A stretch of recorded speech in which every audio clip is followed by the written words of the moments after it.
হালাল ভাবে ধনী হতে চাইলে সকাল বিকাল একটি দোয়া 7 বার পড়ুন। এটা নবীজি সাল্লাল্লাহু আলাইহি ওয়াসাল্লাম নিজে শিক্ষা দিয়েছেন। আবু দাউদ শরীফের 1555 নম্বর হাদিস। আবু সাইদ খুদরি রাদিয়াল্লাহু তাআলা থেকে চমৎকার হাদিসটা এসেছে, যাদের হালাল ভাবে ধনী হওয়ার ইচ্ছা আছে এবং সম্পদশালী হতে চান, ঋণ থেকে মুক্তি পেতে চান, তারা এই আমলটা অবশ্যই করবেন। নবীজি সাল্লাল্লাহু আলাইহি ওয়াসাল্লাম একবার তিনি যাচ্ছিলেন, আবু সাইদ খুদরি রাদিয়াল্লাহু তাআলা তিনি বলছেন, এটা আবু দাউদ শরীফের 1555 নম্বর হাদিস। আবু সাইদ খুদরি রাদিয়াল্লাহু তাআলা বলেন, নবীজি সাল্লাল্লাহু আলাইহি ওয়াসাল্লাম যখন মসজিদে নববীর পাশ দিয়ে হেঁটে যাচ্ছিলেন, এমন সময় দেখেন আবু উমামা রাদিয়াল্লাহু তাআলা তিনি মসজিদে বসে আছেন। নবীজি সাল্লাল্লাহু আলাইহি ওয়াসাল্লাম ডাক দিয়ে বলেন, ইয়া আবা উমামা, ও আবু উমামা, তুমি এমন সময় মসজিদে কেন যে সময় নামাজের ওয়াক্ত হয় নাই? আবু উমামা রাদিয়াল্লাহু তাআলা ডাক দিয়ে বলেন, ওগো নবীজি, দুশ্চিন্তা ঋণের বোঝা আমাকে মসজিদে নিয়ে আসছে।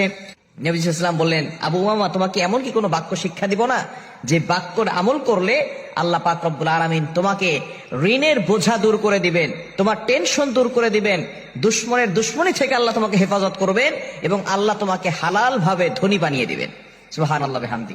এই আবু উমামা রাদিয়াল্লাহু তাআলা আমলটি করছেন সকালবেলা 7 বার, ফজর নামাজের পরে, মাগরিবের নামাজের পরে 7 বার।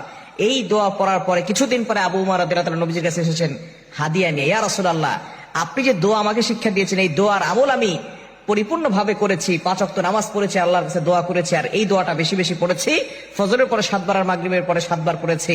আল্লাহ তাআলা আমার ঋণের বোঝা দূর করে দিয়েছেন, আল্লাহ তাআলা আমাকে এত পরিমাণ সম্পদ দিয়েছেন যে আমি যাকাত দিতে পারি এবং আপনার জন্য হাদিয়া নিয়ে আসছি। দোয়াটি হচ্ছে, আল্লাহুম্মা ইন্নী আউযু বিকা মিনাল হাম্মি ওয়াল হুজনি ওয়া আউযু বিকা মিনাল আজাজি ওয়াল কাসালি ওয়া আউযু বিকা মিনাল জুবনি ওয়াল বুখলি ওয়া আউযু বিকা মিন গলাবাতিদ দাইনি ওয়া কাহরির রিজাল। বুখারী শরীফের ভিতরে হাদিসটা এসেছে, তবে এটার রিওয়ায়াত একটু ভিন্ন আছে। তবে এই হাদিসটা আবু দাউদ শরীফের 1555 নম্বর হাদিস।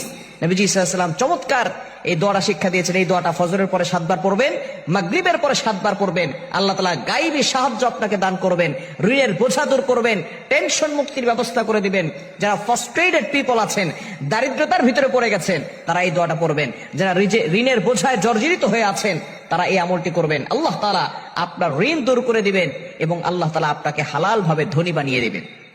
দোয়াটি আবারও বলছি, আল্লাহুম্মা ইন্নী আউযু বিকা মিনাল হাম্মি ওয়াল হুজনি ওয়া আউযু বিকা মিনাল আজাজি ওয়াল কাসালি ওয়া আউযু বিকা মিনাল জুবনি ওয়াল বুখলি ওয়া আউযু বিকা মিন গলাবাতিদ দাইনি ওয়া কাহরির রিজাল। এই দোয়াটা আমরা অবশ্যই পড়ব ফজর নামাজের পরে 7 বার, মাগরিবের নামাজের পরে 7 বার। আল্লাহ তাআলা টেনশন দূর করে দিবেন, ঋণের বোঝা দূর করে দিবেন, আল্লাহ তাআলা সম্পদশালী বানিয়ে দিবেন।